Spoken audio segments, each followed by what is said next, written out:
Mesdames, Mesdemoiselles et Messieurs, bonjour. Je vous reviens un peu ému parce que nous avons un invité de marque. Et quand je dis ça, je n'exagère pas. Il doit être humble pour ne pas le dire, donc je le fais à sa place. Je reçois pour vous et en exclusivité un homme qui connaît bien le sujet dont il va parler, et pas que celui-là. Il est médecin. Il est ancien secrétaire général de Médecins sans frontières. Toute l'organisation Médecins sans frontières, France et Belgique. Il est ancien sénateur belge. Il s'appelle Alain Destex. Bienvenue, cher Alain. Merci beaucoup. C'est moi qui vous remercie. Et vous avez fait 2 fois Goma, mais avant de parler de Goma, pouvez-vous dire à ceux qui nous suivent qui vous êtes? Bon, et le lien que vous avez incidemment avec la région de Grand Lac. Oui, alors en fait, le lien il est très fort puisque je suis venu ici pour la première fois en mars 1994, 3 semaines avant le début du génocide. Donc quand le génocide a commencé, j'étais très sensibilisé. Puis après le génocide, j'ai été dans les camps de réfugiés à Goma. Et par la suite, je suis venu régulièrement au Rwanda. J'ai écrit 2 livres, un en 1994 et l'autre l'année dernière à l'occasion des 30 ans du génocide. Le titre, c'est quoi? Le premier, c'est Essai sur le génocide, parce que le but, c'était de montrer que le génocide des Tutsis n'était que le 3e génocide incontestable après celui des Arméniens et des Juifs pendant la Seconde Guerre mondiale. Exact. Et le deuxième, c'est l'année dernière, s'appelle Rwanda, le carnage, 30 ans après, retour sur place. Et ce sont des entretiens et des analyses avec des survivants et des meurtriers repentis. Et notamment, je raconte une histoire qui me tient fort à cœur. C'est la résistance de Bicécéro. Je pense que c'est un épisode héroïque qui s'est passé en 1994. Voilà, merci beaucoup. Et là, vous avez fait 2 voyages sur Goma. Nous avons tous suivi avec grand intérêt. La première fois et la deuxième fois, vous avez l'interview du général Makenga. Mais je crois que vous avez vu d'autres personnes aussi. Vous avez discuté avec les commerçants, les gens dans la rue, le monde associatif. Goma donne l'impression, quand on lit dans la presse, il y en a qui annoncent une catastrophe humanitaire. Il y en a qui parlent des violations massives des droits de l'homme après la chute de Goma.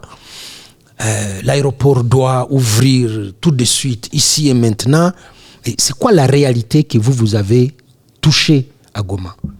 Oui, donc moi j'essaie toujours de parler avec tout le monde, avec des gens rencontrés dans la rue que je ne connais pas, à qui je demande par exemple le prix des pommes de terre ou des haricots. Et puis effectivement, j'ai eu la chance de rencontrer le leadership, une interview du général Makenga sur mon compte Twitter, X, et aussi en français et en anglais. En français et en anglais, et Corneille Nangaa, et Bertrand Bizimna, donc le chef du M23 et de l'Alliance Fleuve Congo. Alors moi, ce que j'ai trouvé, c'est que Goma était étrangement normal. Si vous voulez, en Europe, vous avez l'impression que Goma est à feu et à sang, que la vie est sous occupation militaire. C'est pas du tout le cas. La vie est normale. Il y a très peu de présence policière et militaire.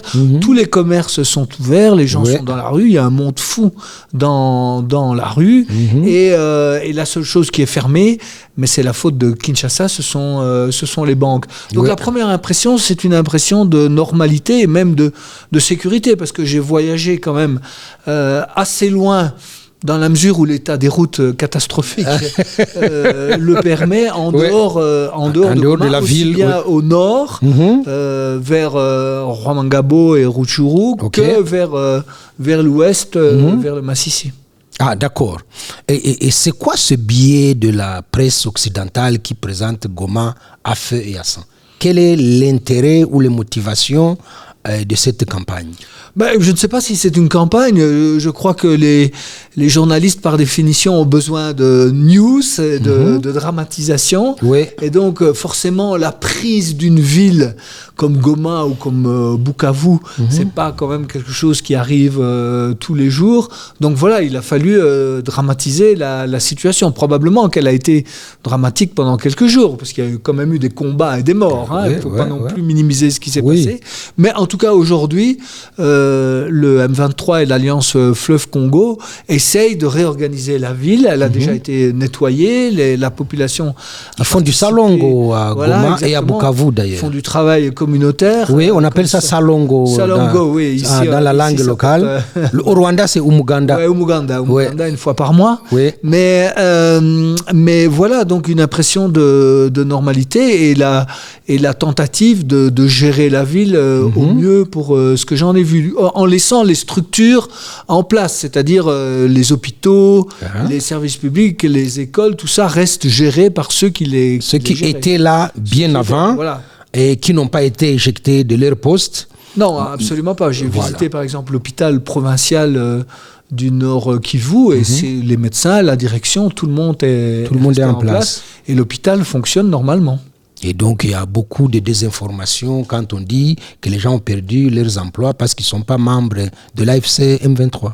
Oui, non, moi je n'ai pas étudié ça en détail, mais en tout cas, on voyait des écoliers dans la rue, le personnel de santé travaillait à l'hôpital. Oui. Et ce que disent les gens, c'est que d'une part, la sécurité s'est améliorée parce que du temps des FARDC, les forces armées congolaises, il y avait beaucoup d'arbitraires, si vous voulez, des contrôles, des taxes, des droits de douane, tout ça de façon un peu anarchique et arbitraire. Et puis aussi les barrages qui existaient entre les lignes du M23 et les lignes des FARDC n'existaient plus.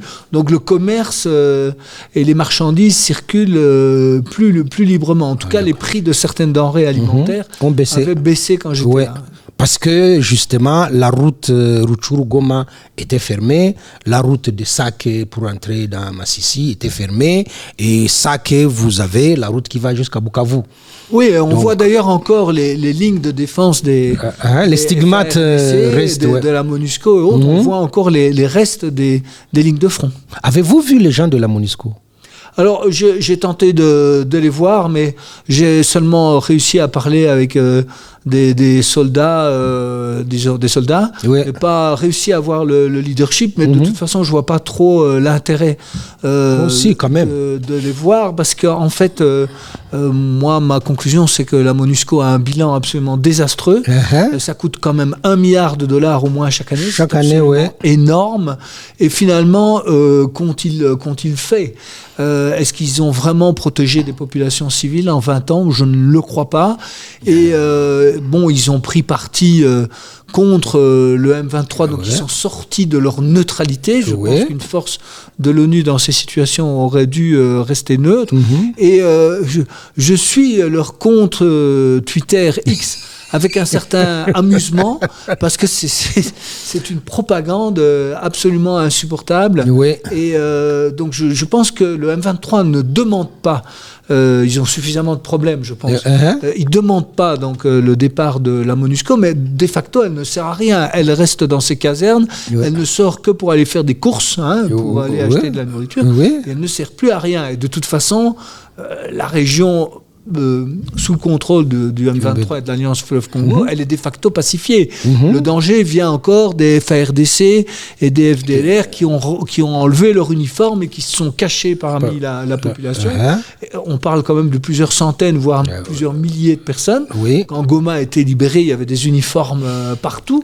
Ça traînait dans les rues. Voilà. On avait vu, ils portaient des t-shirts à l'intérieur et après ils se sont défaits de leurs uniformes. Exactement. Donc ces gens-là constituent encore une source d'insécurité dans Goma. Maintenant, il y a aussi beaucoup de FARDC, je l'ai vu moi-même, qui rejoignent l'armée du M23. D'accord. Donc le M23 vont encore se renforcer parce qu'à la fois il y a ces anciens FARDC qui les rejoignent et puis ils ont rattrapé un stock très important d'armement. Parce qu'il ne faut pas oublier que le combat final à Goma, il s'est joué à 1 contre 5 ou 1 contre 10. Hein. Oui, et l'aéroport est toujours surarmé? L'aéroport de Goma? Moi, j'ai visité l'aéroport, mais on ne m'a pas laissé voir l'armement. Il paraît qu'il y a un Sukhoi, mais officiellement, le Sukhoi n'existe pas. Donc, je n'ai pas pu avoir cette information. Le Sukhoi est un avion russe. Oui. Mais l'aéroport, de toute façon, il est inutilisable. Et j'ai mis aussi sur mon site... la tour de contrôle a été bombardée. Alors, donc, en fait, elle a été pillée et saccagée. Par les FARDC. Oui, par les FARDC. Ouais. D'ailleurs, il y a encore des traces de casques et de gilets pare-balles là-bas par terre. Estampillés FARDC. Oui, mais ce qui est plus impressionnant encore, c'est de voir que tout le matériel électronique et électrique a été soit volé, soit cassé. Et ça, c'est vraiment impressionnant parce qu'il n'y a plus rien. Même il y a un ascenseur, parce que c'est haut, une tour de contrôle. Même, ça m'a impressionné, même la porte de l'ascenseur a été défoncée. Il fallait le faire. Pour quel intérêt? On ne voit pas. Bon, on a vu dans les pillages à Bukavu quelqu'un qui portait le cercueil. Je ne sais pas si vous avez vu cette image. Non, je n'ai pas vu. C'était ahurissant. Et on parle maintenant des négociations. On a loupé Luanda à la dernière minute à cause des sanctions de l'Union européenne sur certains membres de l'AFC M23. On a vu le président Tshisekedi avec le président Kagame à Doha. Ça vous donne de l'espoir, ça? Écoutez, pas beaucoup, il faut être franc. En plus, moi je ne suis pas directement impliqué dans le conflit, je suis plutôt un observateur. Mais les négociations, en tout cas, ce qui me paraît certain, c'est que les FARDC ne peuvent pas reconquérir les parties du Kivu qui sont Kivu Nord et Kivu Sud qui sont occupées par le M23. Donc militairement, il a gagné. Donc une solution militaire, il n'y en a pas. Donc il faut une solution politique. Solution politique, ça implique de négocier. Après, négocier quoi? Je pense que la première chose à négocier, c'est la protection de la population du Kivu. Alors des minorités, mais en fait de l'ensemble de la population. Je suis désolé de dire que Kinshasa n'a jamais été capable, au cours des dernières années, et même depuis très longtemps, d'assurer cette protection. Le président Macron l'avait rappelé au président Tshisekedi de manière assez sèche. Et donc, je ne me souviens pas de ça, parce que... Quand il a fait sa visite à Kinshasa, si je vous le dis... il a dit, depuis 1996, vous avez perdu le contrôle... Voilà, donc, alors... on ne peut pas compter sur les FARDC, sur l'État congolais pour récupérer ce contrôle, puisqu'il s'est avéré incapable de le faire depuis des années. C'est pas aujourd'hui qu'il va le faire. Donc il faut une sorte d'accord qui reconnaisse que ce territoire va au moins pendant un certain temps rester sous le contrôle du M23. La première chose, c'est la sécurité. La deuxième chose, et qui là n'a jamais été faite non plus par l'État congolais, c'est la rétrocession des énormes ressources congolaises, énormes. Ce pays est quand même potentiellement un des plus riches du monde, aux provinces, pas seulement au Kivu. Vous savez que la constitution congolaise prévoit 40% de rétrocession. Ça n'a jamais été fait. Pas du tout. Donc voilà, donc la sécurité et le développement économique, il y a sans doute d'autres points, mais ces deux points me paraissent fondamentaux. Et la posture de Kinshasa, qui consiste finalement, puisqu'ils ont perdu militairement, à essayer d'obtenir des sanctions internationales contre le Rwanda et le M23. D'abord, ça ne va pas marcher, mais ça va en plus retarder une solution politique au conflit. Et les sanctions, c'est pas pour résoudre le problème. Non, les sanctions ne viennent pas résoudre. Les sanctions non plus, mais d'autant plus que les sanctions partent d'un prémisse faux. Donc le prémisse des sanctions, c'est quoi? C'est que le conflit au Kivu, c'est une question de souveraineté congolaise et de contrôle du territoire. Mais ce n'est pas ça la source du problème au Congo. La source du problème au Congo, c'est la survie des minorités, notamment de la minorité Tutsi, mais pas seulement. C'est-à-dire que pour ces personnes, si... J'ai déjà dit ça plusieurs fois. Si les FARDC venaient aujourd'hui à reconquérir le Kivu, ça signifierait pour ces minorités soit la mort, soit l'exil. Exact. Il n'y a pas de troisième choix. Donc, il faudrait que la communauté internationale essaye de comprendre que c'est d'abord, pour beaucoup de gens au Kivu, une question de survie et de sécurité.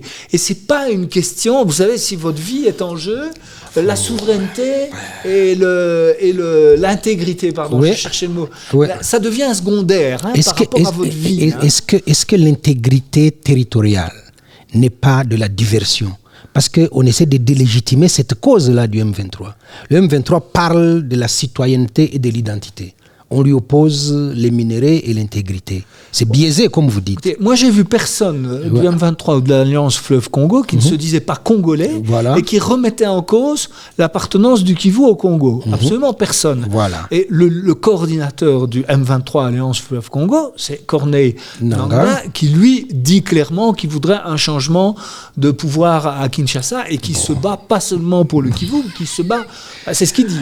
Il dit, parce qu'il y a un problème de gouvernance, il y a un problème de corruption, les détournements de fonds, les rétrocessions dont vous parlez. Les provinces sont asphyxiées, les assemblées ne fonctionnent pas. Tout ça rentre dans la gouvernance de ce pays. Oui, et alors, en fait, pour aller encore plus loin, on accuse le M23 d'être mono-ethnique, mais c'est pas vrai quand on voit le leadership de l'Alliance Fleuve Congo. C'est absolument multi-ethnique, mais le pouvoir à Kinshasa, lui, favorise la propre ethnie du président Tshisekedi, et notamment impose à travers ces hommes, qui sont souvent de son ethnie, sa loi, notamment au Katanga, qui est la province la plus riche. Donc, d'un côté, on accuse l'Alliance Fleuve Congo et le M23 d'être sécessionnistes, ceux qui ne le sont pas, et on les accuse aussi d'être monoethniques, alors qu'en réalité, c'est Tshisekedi qui favorise une ethnie plutôt que l'autre. Voilà. Parlant des sanctions, la Belgique a été aux avant-postes pour faire un lobby très agressif au niveau des pays européens. C'est quoi sa motivation? Oui, écoutez, pour moi c'est totalement incompréhensible. C'est soit le lobbying de Tshisekedi, parce qu'ils ont mis en place une grande machine. Ils ont perdu militairement et ils essayent de gagner la bataille diplomatique après avoir perdu la bataille militaire. Donc ça, c'est une chose. C'est peut-être la peur aussi chez certains de la déstabilisation de cet immense pays-continent qu'est le Congo. Tout le monde se dit, si le Congo est déstabilisé, ça va créer du chaos, de l'insécurité, de la famine, des réfugiés un peu partout. Donc je pense que ça, c'est aussi une explication possible. Et puis, une troisième explication, c'est que la Belgique, qui finalement est assez inexistante au plan international, a trouvé là une possibilité d'exister sur le plan diplomatique, malheureusement au détriment du Rwanda. Parce que, si vous voulez, il faut que nos auditeurs comprennent bien que si vous êtes tchèque, slovaque, estonien ou lituanien, vous n'avez pas d'ambassade ici, vous n'avez probablement pas de business, vous n'avez pas de ressortissants, donc vous ne savez pas très bien ce qui se passe. Et si les Belges viennent vous dire, nous on sait, on connaît cette région, etc., on va les écouter. C'est pas vrai, je pense qu'historiquement les Belges ne connaissent pas plus que les autres, puisqu'ils se sont beaucoup trompés dans la région, mais c'est l'impression qu'on peut donner. Et donc pour moi, ça c'est la troisième explication. La Belgique a trouvé un moyen d'exister sur la scène diplomatique. Et elle fait une lecture complètement biaisée. J'ai vu le ministre des Affaires étrangères qui dit que leur religion, c'est le droit international. Mais après, en regardant bien, il y a un discours de haine au niveau officiel à Kinshasa. Ça, c'est du droit international. Il y a de la persécution des Tutsis congolais. Kinshasa a fait venir des mercenaires. Ça, c'est la violation du droit international. Pas un mot sur la violation du droit international de Kinshasa, mais une rhétorique de balkanisation qu'ils sont quand même en train de mettre en place aussi. Quand on dit que l'AFC M23 fait des conquêtes des territoires, on est en train de valider la balkanisation. Oui, donc effectivement, il y a vraiment 2 poids 2 mesures. Quand il y a une critique du M23 ou du Rwanda, c'est suivi de sanctions. Voilà. Quand par contre du côté congolais, il y a des discours de haine, évident, moi je suis le compte Twitter du porte-parole du gouvernement, j'ai oublié son nom. Mouyaya, Patrick Mouyaya. C'est terrible. Oui. Il suffit pas donc d'aller chercher bien loin pour trouver des discours extrémistes et haineux. Quand on sait que le FDLR, le problème du FDLR, Monsieur Tshisekedi, dans le Figaro d'aujourd'hui, je vois le français, il dit oui, non, c'est quelques résidus. Non, les FDLR sont infiltrés au sein de toute l'armée congolaise, y compris la garde présidentielle. Et le risque, et d'abord en plus, ce sont les seuls, parce que l'armée congolaise est quand même une armée d'opérette. Sauf les FDLR qui eux combattent depuis longtemps, qui sont c'est d'abord une idéologie, les FDLR. Et j'allais terminer par là. C'est la contamination de leur idéologie dans tout le système de l'armée et de l'État. Et lui, il minimise ça. Alors, donc là, quand il s'agit du Congo, il y a des condamnations, comme vous l'avez dit, rhétoriques, mais aucune action, aucune sanction. Il n'y a que le député Justin Bitakwira, ancien ministre, très proche du président Tshisekedi, qui est sous sanction de l'Union européenne, pour rester... Mais la Belgique n'a jamais dit un mot sur Bitakwira. Et donc, c'est quoi cette cabale contre le Rwanda? On en est arrivé quand même à la rupture des relations diplomatiques. Oui, je vous ai expliqué les raisons. Je ne vais pas répéter. Je pense que la raison, c'est d'abord, la raison principale, c'est exister sur la scène diplomatique internationale.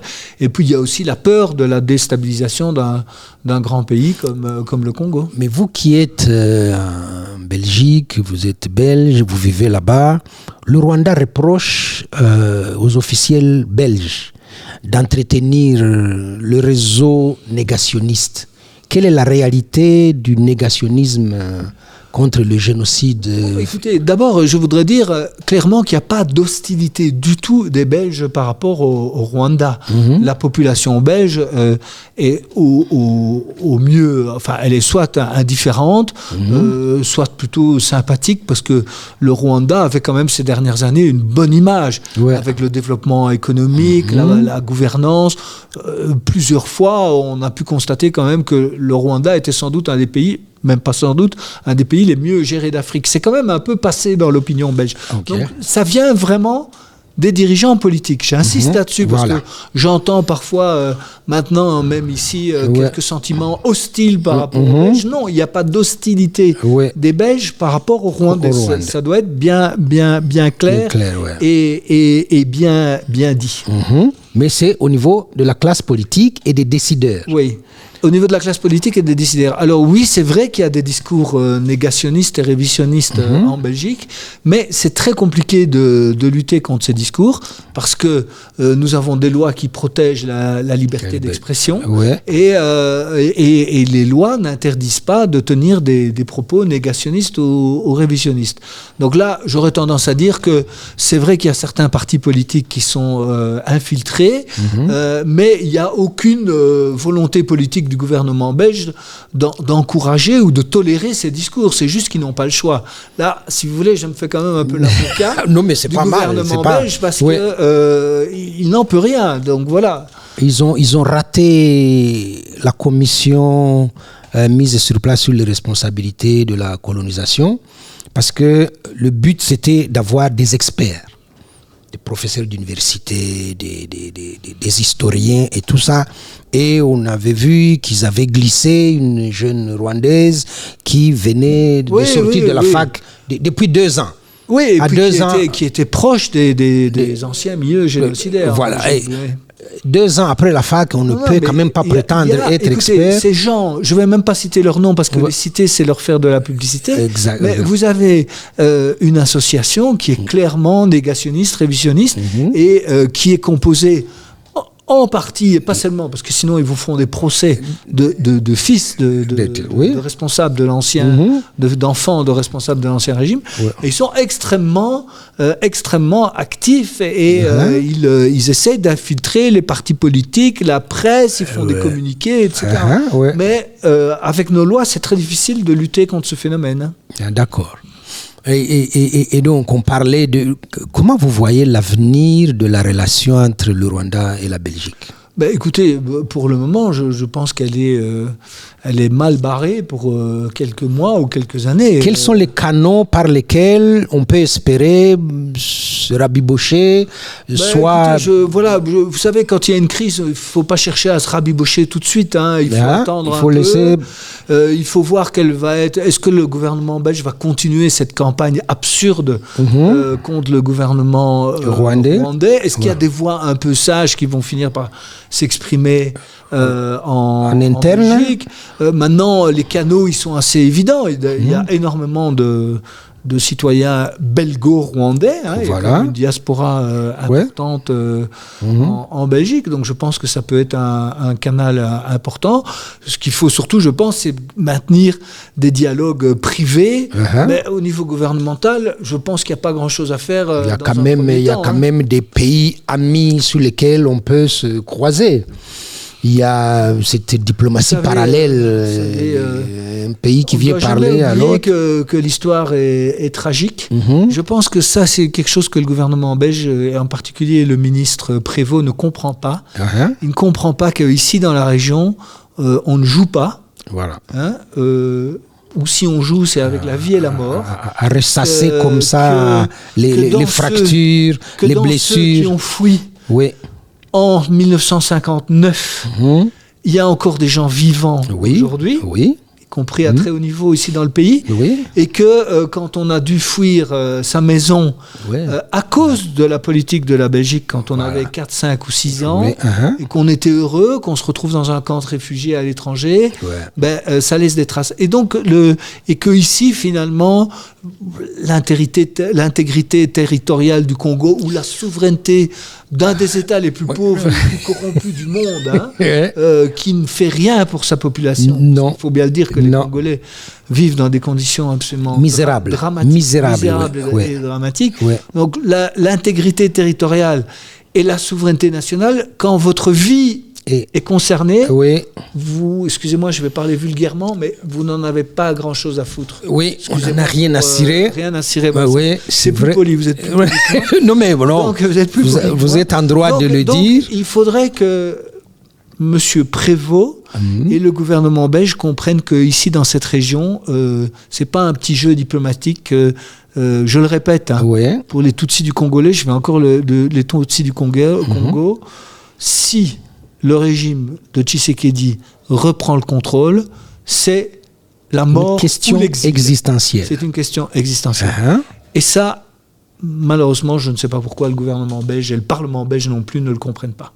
Écoutez, c'est sur ces mots assez graves quand même, mais dont la teneur ne triche pas, que nous allons remercier notre invité exceptionnel, lui souhaiter bon séjour au Rwanda. Je ne sais pas. C'est assez exceptionnel quand même. C'est assez exceptionnel. Merci on ne vous a pas tous les jours. Bon séjour au Rwanda et dans la région. Et si vous repassez, venez nous rendre visite pendant une petite demi-heure. Ça fera du bien à ceux qui nous regardent. Merci. Mesdames et messieurs, à très vite sur les chaînes IGE.